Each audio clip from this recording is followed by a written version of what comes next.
I will shortly leave the job that it has been the honour of my life to hold. The second female Prime Minister, but certainly not the last. I do so with no ill will, but with enormous and enduring gratitude to have had the opportunity to serve the country I love.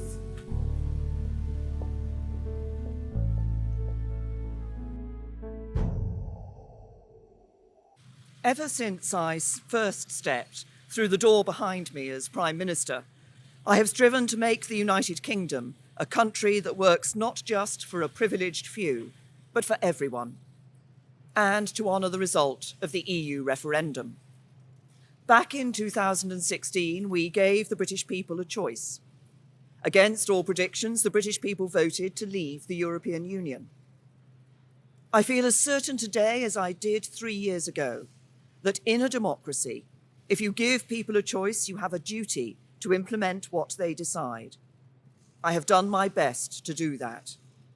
I negotiated the terms of our exit and a new relationship with our closest neighbours that protects jobs, our security, and our union.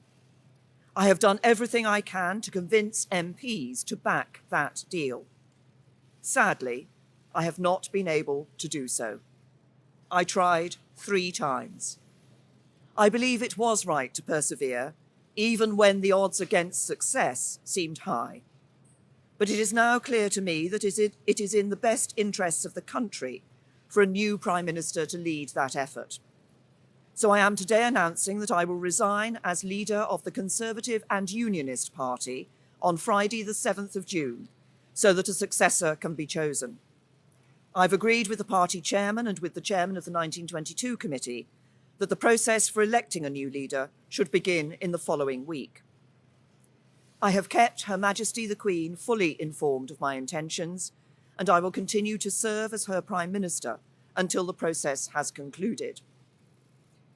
It is, and will always remain, a matter of deep regret to me that I have not been able to deliver Brexit. It will be for my successor to seek a way forward that honours the result of the referendum. To succeed, he or she will have to find consensus in Parliament where I have not. Such a consensus can only be reached if those on all sides of the debate are willing to compromise. For many years, the great humanitarian Sir Nicholas Winton, who saved the lives of hundreds of children by arranging their evacuation from Nazi-occupied Czechoslovakia through the Kinder transport, was my constituent in Maidenhead. At another time of political controversy, a few years before his death, he took me to one side at a local event and gave me a piece of advice. He said, "Never forget that compromise is not a dirty word. Life depends on compromise." He was right.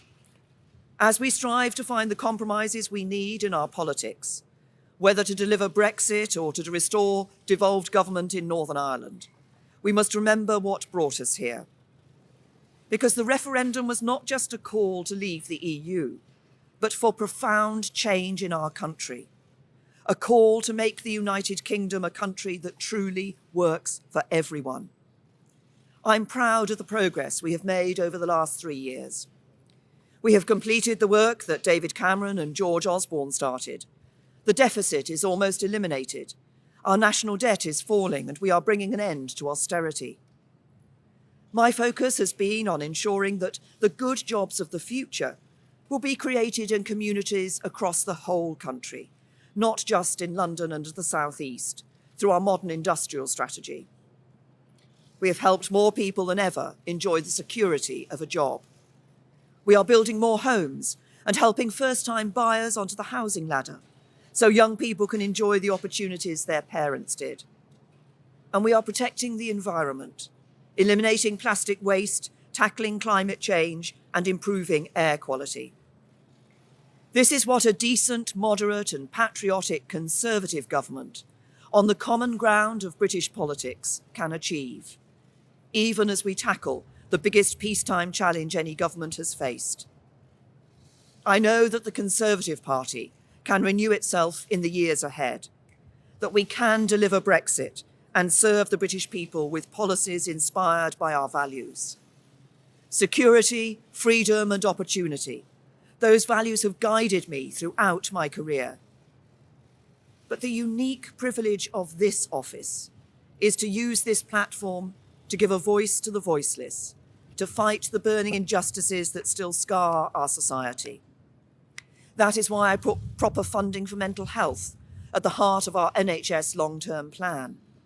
It's why I'm ending the postcode lottery for survivors of domestic abuse.